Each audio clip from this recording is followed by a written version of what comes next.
మన ప్రభువును రక్షకుడైన యేసు క్రీస్తు అతి శ్రేష్టమైన నామాన్ని బట్టి ఈ ఉదయకాల హోసన్న దైవ సందేశాలు అనే కార్యక్రమం వింటున్న దేవుని బిడ్డలైన మీకు శుభం కలుగునగాక.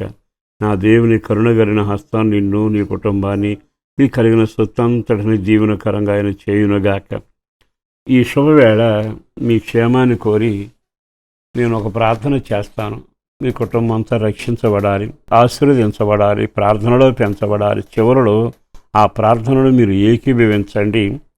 మీరు ఒకవేళ ఏదైనా విన్నపాలు కానీ సమస్యలు కానీ ఉంటే కామెంట్ చేస్తే మీ కొరకు మేము చక్కగా ఆ విషయాలు ప్రార్థన చేయడానికి వీలవుతుంది. ఈరోజు వాక్యం ఏంటంటే, మనకు ఆధారం ఏది?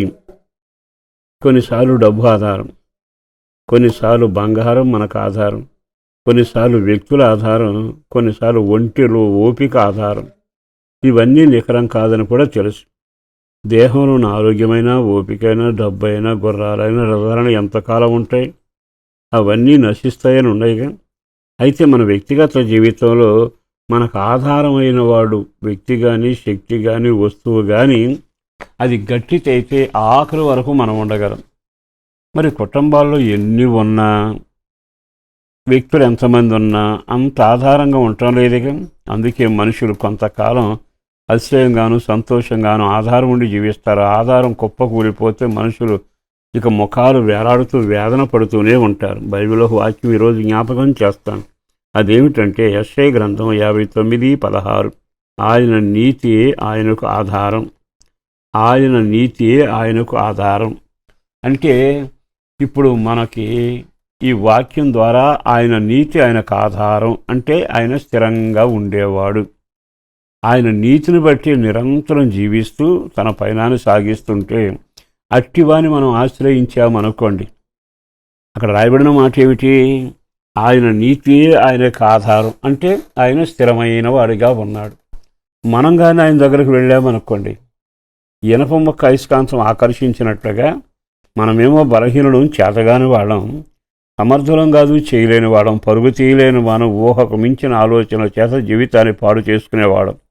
కానీ ఎప్పుడైతే మనకు ఆధారమైన వాడి దగ్గరికి వెళితే ఆయన స్థిరమైన వాడని బైబిల్ బోధిస్తుంది. అంటే దాని ఆధారం ఏంటంటే ఆయనకి నీతి అని పడుతుంది. అందుకేగా మనం ఎప్పుడైతే ఆయన్ని ఆశ్రయిస్తామో మనకు నీతి కలుగుతుంది. ఎప్పుడైతే మనం ఆశ్రయిస్తామో ఆయన ద్వారా రక్షణ కలుగుతుంది.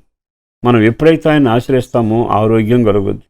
ఎప్పుడైతే ఆయన దగ్గరికి వెళ్ళి మనం ఆశ్రయిస్తామో ఆ ఆధారుడైన దేవుడు తన నీతిని, నెమ్మదిని, క్షేమాన్ని, ఆరోగ్యాన్ని, కృపను అన్నీ దయచేయగలిగిన వాడు.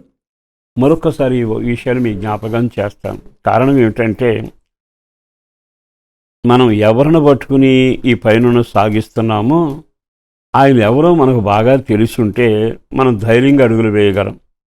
కొన్నిసార్లు కొన్ని పనులు ప్రారంభించేటప్పుడు, కొన్ని ప్రాకారాలు పడగొట్టేటప్పుడు కానీ, కొన్ని కూల్చేటప్పుడు కానీ దానికి ఉన్న తాడును చూసి అది గట్టిగా ఉందా లేదా అని చాలాసార్లు ఊపి తోస్తాం. అంటే అదే ఆధారం. ఒకవేళ అది కానీ సరైన ఆధారం కాలేదు అనుకోండి, మనం ఆ తాడు వలన నష్టపోతాం, ప్రాణాపాయం కూడా కలుగుతుంది. కొన్నిసార్లు గోడలు కూలి మీద పడిపోతూనే ఉంటాయి. అంటే మనకు ఒక ఆధారం ఉండాలి. డబ్బైనా, తెలివైనా ఆధారం ఉన్న నిష్ప్రయోజనమే. కానీ నీతికి ఆధారమైన వాడు, నీతితోనే నివసిస్తున్నవాడు ఆ యేసు దేవుడిని మనం ఆధారంగా చేసుకుంటే, నీతి నాకు ఆధారం, నేను మీకు ఆధారం అంటున్నాడు. ఎంత చక్కగా ఉందండి అన్నమాట. మనకేమో ఆయన ఆధారం, ఆయనకేమో నీతి ఆధారం. మరి ఇక ఎన్నటికీ కదిలించబడంగా బైబిల్లో నీతిమంతుడు ఎన్నడూ కదిలించబడని, యెహోవాను ఆశ్రయించిన వాడు సురక్షితంగా ఉంటాడు అని, ఆయన మాటలు విన్నవాడు బండ మీద నివాసం కట్టుకున్నవాడని. ఇన్ని మాటలు విన్నాక నీ జీవితంలో ఏ విషయంలో ఓడిపోతానేమో, జారిపోతానేమో, కృంగిపోతానేమో, అయిపోతుందేమో అనక్కర్లేదుగా. ఆధారం గట్టిగా ఉందిగా. మరి ఈ రోజున ఒకవేళ సరైన ఆధారం నీకు లేదనుకో, భయం ఉంటుందిగా. నాకు సరైన ఆధారం లేదని కలవరం ఉంటుందిగా. నేను సేవకుడిగా చెప్పగలిగింది, వెండి బంగార పొరస్థలాల కంటే కూడా స్థిరమైన ఆధారం, మార్పు లేనివాడు యేసు ఒక్కడే. మాట ఎందు కానీ, క్రియల ఎందు కానీ, ప్రేమ ఎందు కానీ ఆయన ఎల్లప్పుడూ ఒకే రీతిలో స్థిరంగా ఉంటాడు. అట్టి ఆధారుని మనం ఆశ్రయం చేసుకుని ఆయన పాదాల దగ్గరికి వెళ్ళి, ఆయన గోపురంలో మనం నివసించినా, ఆయన పర్వతంలో మనం చాడు చేసుకుని నిలబడిన జీవితం ధన్యమవుతుంది. నిరంతరం నీ జీవితకాలం భద్రత, క్షేమం, అభివృద్ధి స్థిరం కలుగుతుంది. అట్టి కృప మీకు కలుగునగాక. పరిశుద్ధులను ప్రేమమడి నా ప్రభు వందనాలయ. బిడ్డలను దీవించి ఆశీర్వదించండి. కృపలోను ప్రార్థనలోను పరిచయలో జీవింపచేయండి.